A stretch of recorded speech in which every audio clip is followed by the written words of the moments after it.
YouTube channel में आपका स्वागत है। हम देख रहे हैं क्लास 12th की बायोलॉजी का छठा चैप्टर वंशागत का आणविक आधार। इसमें आज हम देखेंगे डीएनए की संरचना और डीएनए किन इकाइयों से मिलकर बना है, इसको हम आसानी से सीखेंगे जो कंसेप्ट क्लियर हो जाए जिससे।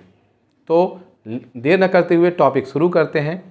तो जो डीएनए की अगर हम बात करते हैं, आप फिगर में देख रहे होंगे कि ये जो डीएनए हैं ये दो श्रृंखलाओं से मिलकर बने होते हैं और दोनों श्रृंखलाएं आपस में लिपटी हुई होती हैं, जिसको हम द्विकुंडलित संरचना कहते हैं, डबल हेलिक्स मॉडल, जिसको वाटसन और क्रिक ने दिया था। तो आपने ये डीएनए का देख रहे हैं। साथ में जो आरएनए है वह क्या होती है, उसमें सिंगल श्रृंखला होती है, केवल एक ही वो श्रृंखला होती है। अब दिमाग में आना चाहिए कि ये कौन सी श्रृंखलाएं हैं जो डीएनए बनाती हैं और वो श्रृंखलाएं बनती कैसे हैं। जैसे कोई मोती की माला है तो मोती की माला बनेगी कैसे, उसमें मोती रहेंगे और सारे मोती एक धागे के सहारे से जुड़े होंगे। तो अगर हम उन मोतियों को समझने की कोशिश करें तो देखते क्या है कि चाहे वो डीएनए हो या आरएनए हो, वो सभी पॉलीन्यूक्लियोटाइड, यहाँ ये शब्द महत्वपूर्ण है, पॉलीन्यूक्लियोटाइड के वो मोती हैं जो आपस में मिलकर एक श्रृंखला बनाते हैं और इसी से डीएनए और आरएनए का निर्माण होता है। यहाँ फिगर में आप देख रहे होंगे ये जो लाल लाल ये जो है क्यूब हैं, ये क्या हैं, यही पॉलीन्यूक्लियोटाइड हैं जो आपस में जुड़े हुए हैं। इनको जोड़ने के लिए बीच में ईस्टर बॉन्ड है, इसको हम लोग आगे देखेंगे। और इस तरीके से ये न्यूक्लियोटाइड आपस में जुड़ के एक श्रृंखला का निर्माण करते हैं। यही श्रृंखलाएं जब दो आपस में मिल जाती हैं तो डीएनए बनता है और श्रृंखलाएं जब अकेली होती हैं तो वो आरएनए बनाती हैं। अब इन एक एक ये जो पॉलीन्यूक्लियोटाइड जो आपस में जुड़ते हैं, अगर एक न्यूक्लियोटाइड को हम बाहर निकाल लाएं, एक न्यूक्लियोटाइड को हम बाहर निकाल के देखें तो ये किन चीज़ों से मिलकर बने होते हैं, ये अगर कंसेप्ट समझ में आ गया और कैसे ये मिलते हैं, कैसे जुड़ के ये संरचना बनाते हैं जो न्यूक्लियोटाइड होती है, तो हमारा ये जो टॉपिक है वो आसानी से क्लियर हो जाएगा। तो यहाँ हम देखते क्या है, अगर एक न्यूक्लियोटाइड को देखते हैं तो यह इस तरीके से संरचना हमको दिखाई देती है। ध्यान से समझिएगा, यह तीन चीज़ों से मिल के ये जो तीन संरचनाएँ आपस में मिली हुई हैं, ये तीनों संरचनाएँ न्यूक्लियोटाइड का निर्माण करती हैं। जैसे तिरंगा झंडा तीन रंगों से बन के बना होता है, लाल, केसरिया, सफ़ेद और हरा। इसी तरीके से न्यूक्लियोटाइड भी तीन तत्व या तीन पदार्थों से मिलके बने होते हैं। जो महत्वपूर्ण पदार्थ जो आप बीच में लाल रंग से देख रहे हैं, यह क्या है, शुगर, शर्करा। जो पहला तत्व है वो है शर्करा, शुगर, और जो दूसरा तत्व है वो है नाइट्रोजनस बेस, नाइट्रोजनी क्षार, ध्यान से समझिएगा। और जो तीसरा तत्व है जो वो है फॉस्फेट। यानी एक न्यूक्लियोटाइड को बनाने में तीन चीज़ जुड़ती हैं, उसके तीन घटक होते हैं। एक शुगर होती है, शर्करा, दूसरा नाइट्रोजनी क्षार और तीसरा फॉस्फेट।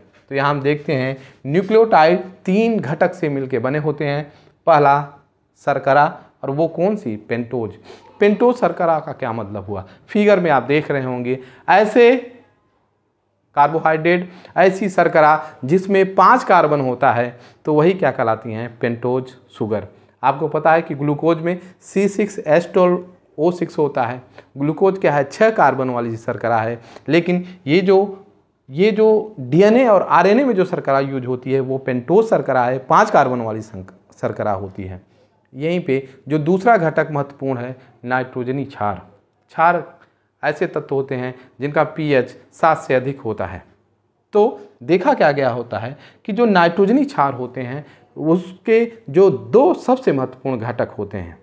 नाइट्रोजनी क्षार को भी हम दो भागों में बांटते हैं, पहला प्यूरिन और दूसरा पिरिमिडिन। ये फिर समझिएगा कि जो शुगर होती है, यह शुगर 5 कार्बन वाली होती है और जो उसका न्यूक्लियोटाइड का दूसरा घटक होता है वह नाइट्रोजनी क्षार होता है। वह दो भागों में डिवाइड होता है, एक प्यूरिन और दूसरा पिरिमिडिन। अब यहाँ पे देखिएगा जो प्यूरिन होते हैं, फिगर में भी आप देख लीजिएगा, यह प्यूरिन दो चीज़ों से मिलकर होता है, एडेनिन और ग्वानिन। एडेनिन और ग्वानिन ये जो तत्व हैं जो न्यूक्लियोटाइड में आके जुड़ते हैं, ये जो नाइट्रोजनस बेस है इसी में ये आके जुड़ते हैं। फिर समझिएगा कि जो प्यूरीन होते हैं इसके दो घटक होते हैं, एडेनिन और ग्वानिन। एडेनिन को ए से रिप्रेजेंट करते हैं और ग्वानिन को जी से रिप्रेजेंट करते हैं। सांकेतिक भाषा इंडिकेट करने के लिए उसको ए और जी से हम रिप्रेजेंट करते हैं।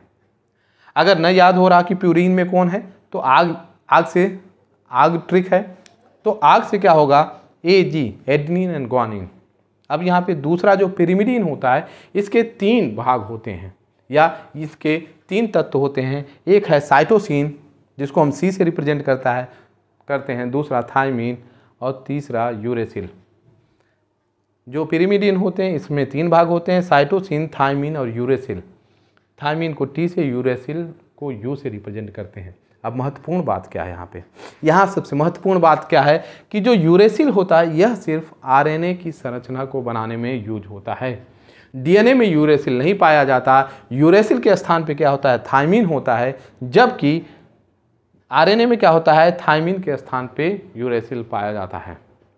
तो उसको याद करने का तरीका क्या है कि पिरिमिडीन को जो ट्रिक है वो है cute, CUT, cute. C means cytosine, U means uracil और T मीन्स थायमीन। इन तीनों का आप फिगर भी देख रहे होंगे। फिगर में आप देख रहे होंगे किस तरीके से ये डबल रिंग की संरचना और सिंगल रिंग की संरचना होती हैं। तो इससे यह हमको समझ में आ गया कि जो नाइट्रोजनस बेस होते हैं उनको 2 भागों में महत्वपूर्ण बांटा गया, प्यूरिन और पिरिमिडीन। जो प्यूरिन को एडेनिन और ग्वानिन में बांटा गया और पिरिमिडीन को साइटोसिन, थायमीन और यूरेसिल में बांटा गया। जो न्यूक्लियोटाइड का तीसरा घटक होता है वो होता है फास्फेट ग्रुप। फास्फेट ग्रुप से आप परिचित हैं, केमिस्ट्री में आप देखे होंगे। जैसे कोई भी जो फास्फेट तत्व होता है PO4 उसमें 2 ऋण की घात होती है, ये ऋणायन होते हैं। तो ये फास्फेट ग्रुप, ये जब तीनों मिलते हैं तो न्यूक्लियोटाइड का निर्माण करते हैं। अब हम उस पेंटोज शुगर को पढ़ेंगे जो डीएनए को बनाने में सहायक होती है। तो यहाँ हम देखते क्या है, ये जो आप स्ट्रक्चर देख रहे हैं ये स्ट्रक्चर ही क्या है, वह शुगर है, शर्करा है जो 5 कार्बनों से मिलकर बनी है। तो यहाँ पे महत्वपूर्ण चीज़ समझिएगा, ये 5 कार्बन है। पहला कार्बन यहाँ आप IUPAC में पढ़े होंगे कि जहाँ पे बंध, ये जो कोवैलेंट बॉन्ड जहाँ से मुड़ जाते हैं वहीं पे कार्बन होता है। तो एक कार्बन यहाँ पे है जिसमें 4 बॉन्ड हैं, 1 2 3। क्यों? क्योंकि कार्बन की संयोजकता 4 होती है, वो 4 तत्व को आपस में जोड़ लेते हैं। तो पहले कार्बन पे 4 बॉन्ड हैं जहाँ पे हाइड्रॉक्सिल ग्रुप है और हाइड्रोजन है। दूसरे कार्बन में हाइड्रोजन है। तीसरे कार्बन में हाइड्रोजन और हाइड्रोक्साइड ग्रुप है। चौथे कार्बन में हाइड्रोजन है और ऊपर मिथिल हाइड्रोक्साइड है। तो ये 5वां कार्बन, चौथा और 5वां कार्बन। इस तरीके से ये पेंटोज शुगर 5 कार्बन की है। इस पेंटोज शुगर को क्या नाम देते हैं, जो डीएनए को बनाते हैं, ध्यान से समझिएगा, जो डीएनए को बनाते हैं उसे डीऑक्सीराइबोज शुगर कहते हैं। डीऑक्सीराइबोज शुगर ही वह पेंटोज शर्करा है जो डीएनए का महत्वपूर्ण घटक है, न्यूक्लियोटाइड का महत्वपूर्ण घटक है। तो फिर आरएनए में कौन सी शुगर पाई जाती है, प्रश्न उठता है। तो जो आरएनए में शुगर पाई जाती है वह शुगर राइबोज होती है। उसमें यहाँ पे 1 ऑक्सीजन की अधिकता होती है। तो बहुत आसान, थोड़ा सा डिफरेंट है, आप फिगर में देख रहे होंगे। ये राइबोज शुगर है और जो दूसरी है वो डीऑक्सीराइबोज शुगर है। तो ये जो शुगर होती है, अब यह 4 प्रकार के न्यूक्लियोटाइड से जुड़ सकती है।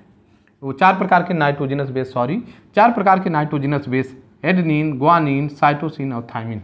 क्या चारों यहाँ आप आके एक साथ जोड़ेंगे? नहीं। यहाँ पे ध्यान से समझिएगा, इन चारों में से कोई एक न्यूक्लियोटाइड ही आके इससे जुड़ सकता है।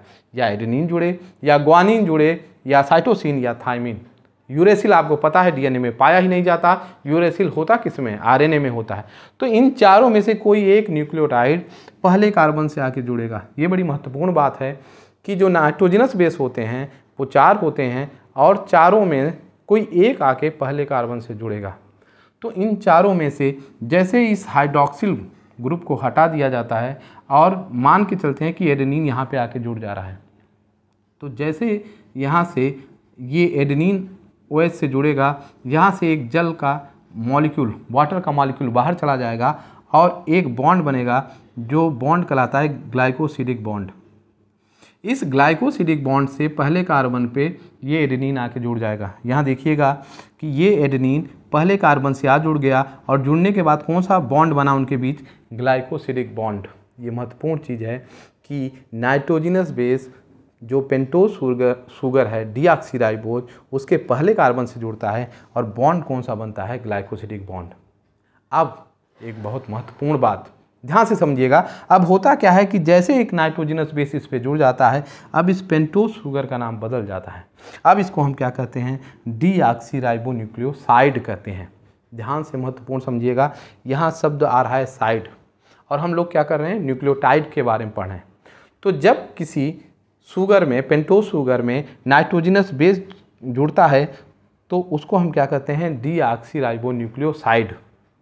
अब इस संरचना को साइड कहेंगे, लेकिन जैसे इसमें फास्फेट ग्रुप आके जुड़ जाएगा, ध्यान से समझिएगा, यहाँ पे फास्फेट ग्रुप जुड़ रहा है, और जैसे फास्फेट ग्रुप जुड़ेगा, अब फास्फेट ग्रुप कहाँ जुड़ेगा, तो फास्फेट ग्रुप जुड़ता है 5वें कार्बन पे। यहाँ 5वां कार्बन कौन सा है, तो ये वाला जो ग्रुप है ये है 5वां कार्बन। इस 5वें कार्बन पे फास्फेट ग्रुप आपके जुड़ जाएगा, यानी ये हाइड्रॉक्सिल ग्रुप यहाँ से हट जाएगा, और यहीं पे जो फास्फेट ग्रुप है PO4- ये यहाँ पे आके जुड़ जाएगा। और जैसे जुड़ेगा तो वहाँ पे देखिएगा कि यहाँ पे ये जो फास्फेट ग्रुप है इस OH को हटा के यहाँ पे जुड़ गया, और जैसे यहाँ पे जुड़ा, ध्यान से देखिएगा, यहाँ पे एक बॉन्ड बन रहा है। 5वें कार्बन से जो फास्फेट एक बॉन्ड बनाता है, उस बॉन्ड को हम ईस्टर बॉन्ड कहते हैं, और ये ईस्टर बॉन्ड फॉस्फेट को इस डीऑक्सीराइबोज शर्करा को जोड़ने में मदद करता है। तो जैसे इस डीऑक्सीराइबोज शुगर में नाइट्रोजनस बेस जुड़ गया, फॉस्फेट जुड़ गया, जैसे ये तीनों जुड़ गए, यह एक न्यूक्लियोटाइड हो गया, और डीएनए का है तो इसलिए अब क्या कहते हैं, डीऑक्सीराइबोन्यूक्लियोटाइड। और डीऑक्सीराइबोन्यूक्लियोटाइड वो इकाई है, वो यूनिट है, या कह सकते हैं कि उस मोती के माला का वो मोती है जो आगे चल के पूरे डीएनए की एक श्रृंखला का निर्माण करता है। क्यों? क्योंकि यही डीऑक्सीराइबोन्यूक्लियोटाइड लगातार आपस में जुड़ जुड़ के उस श्रृंखला का निर्माण करते हैं। तो यहाँ पे फिर से हम समझते हैं कि जब केवल नाइट्रोजनस बेस डीऑक्सीराइबोज से जुड़ते हैं तो उसको हम क्या कहते हैं, डीऑक्सीराइबोन्यूक्लियोसाइड कहते हैं। लेकिन जैसे ही फास्फेट ग्रुप जुड़ जाता है, इसमें तीनों जो पदार्थ हैं वो जुड़ जाते हैं, अब इसका नाम हो जाता है डीऑक्सीराइबोन्यूक्लियोटाइड। और यही न्यूक्लियोटाइड ही वो इकाई है जिससे डीएनए की श्रृंखला बनती है। तो आपको ये वीडियो कैसा लगा ज़रूर बताइएगा। अगर आप नए हैं तो चैनल को सब्सक्राइब कीजिएगा। Thank you.